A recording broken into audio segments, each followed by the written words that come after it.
S'occuper d'un enfant peut être une source immense de joie, mais aussi de fatigue, de frustration, parfois même de doute.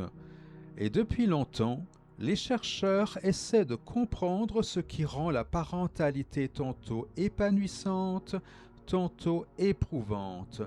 Une équipe de psychologues a décidé d'examiner cette question sous un angle très particulier, les objectifs que les parents poursuivent lorsqu'ils prennent soin de leurs enfants.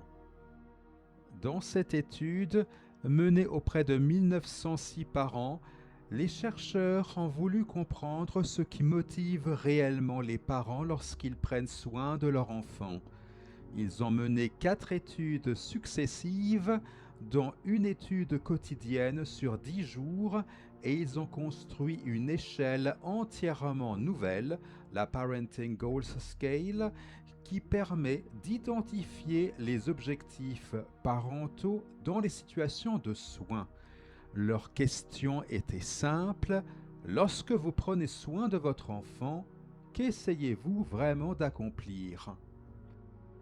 Les résultats montrent que les parents poursuivent 4 grands objectifs. Les chercheurs les appellent les objectifs d'amour et de sécurité, les objectifs de développement, les objectifs d'image parentale et les objectifs d'acceptation. Et ce qui est fascinant, c'est que chacun de ces objectifs a des conséquences très différentes sur le bien-être émotionnel des parents, sur la qualité de leur relation avec leur enfant et sur leur capacité à répondre aux besoins de celui-ci.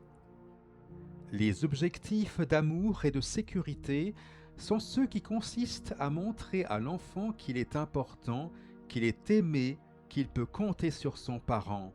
Les chercheurs écrivent que ces objectifs visent à assurer à l'enfant qu'il est valorisé et qu'il peut dépendre de son parent. Ce sont les objectifs les plus protecteurs. Les parents qui les poursuivent au quotidien se sentent mieux, plus proches de leur enfant, plus réactifs à ses besoins. Ce sont des objectifs qui nourrissent la relation et qui nourrissent aussi le parent. Les objectifs de développement sont différents. Ils consistent à vouloir que l'enfant devienne une bonne personne, qu'il vive des expériences enrichissantes, qu'il ne gâche pas son potentiel. Les chercheurs expliquent que ces objectifs visent à prévenir les problèmes futurs et encourager un développement positif. Mais paradoxalement, ces objectifs sont associés à un bien-être plus faible, surtout lorsqu'ils sont poursuivis de manière chronique.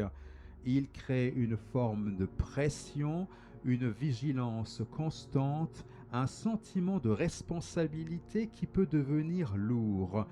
Vouloir le meilleur pour son enfant peut parfois coûter aux parents.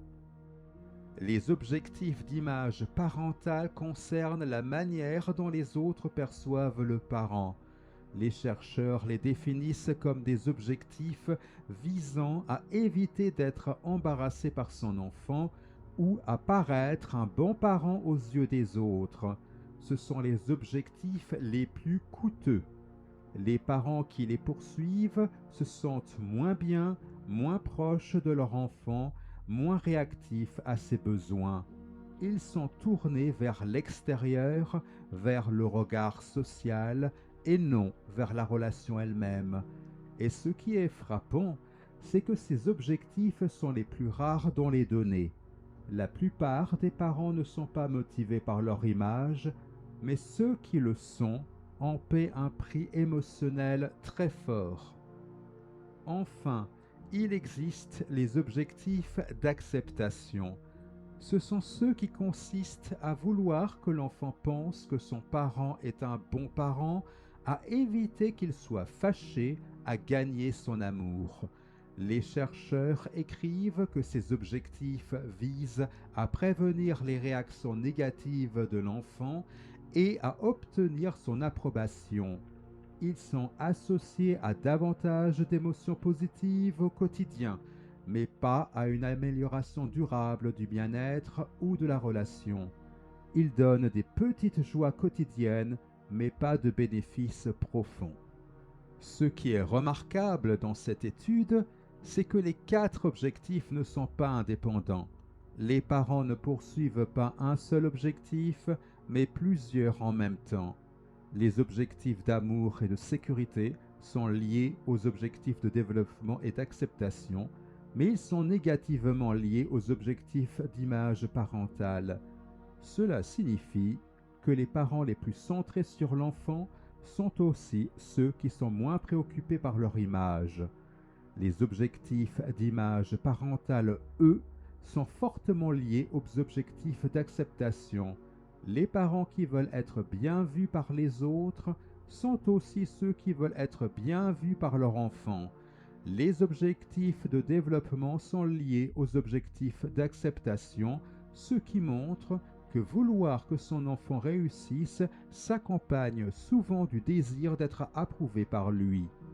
Les chercheurs ont aussi examiné qui poursuit ces objectifs.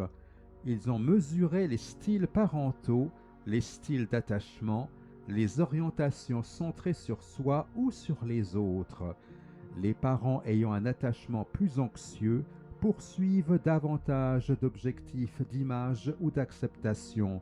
Les parents plus sécurisés poursuivent davantage d'objectifs d'amour et de sécurité.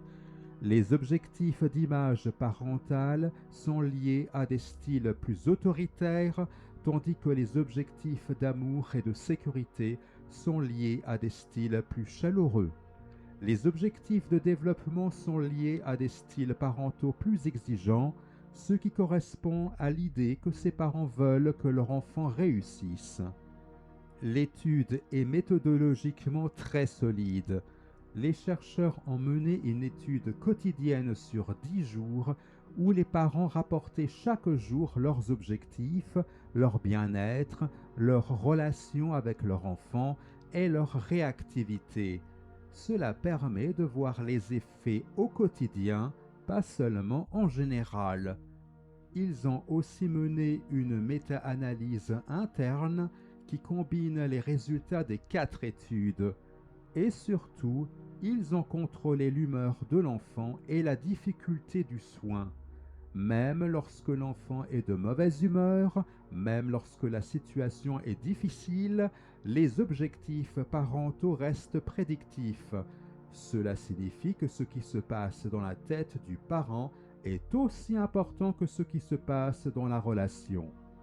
Cette étude nous rappelle que la parentalité n'est pas seulement une question de comportement, mais une question d'intention.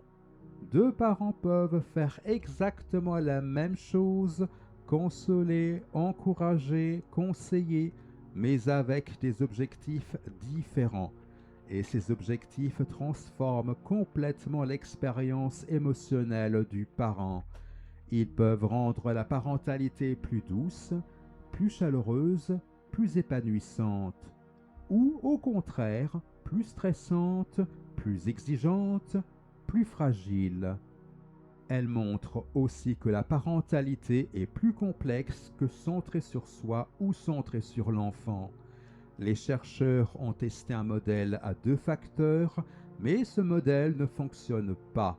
Il est moins bon que le modèle à 4 objectifs. Cela signifie que les intentions parentales ne se réduisent pas à une opposition simple.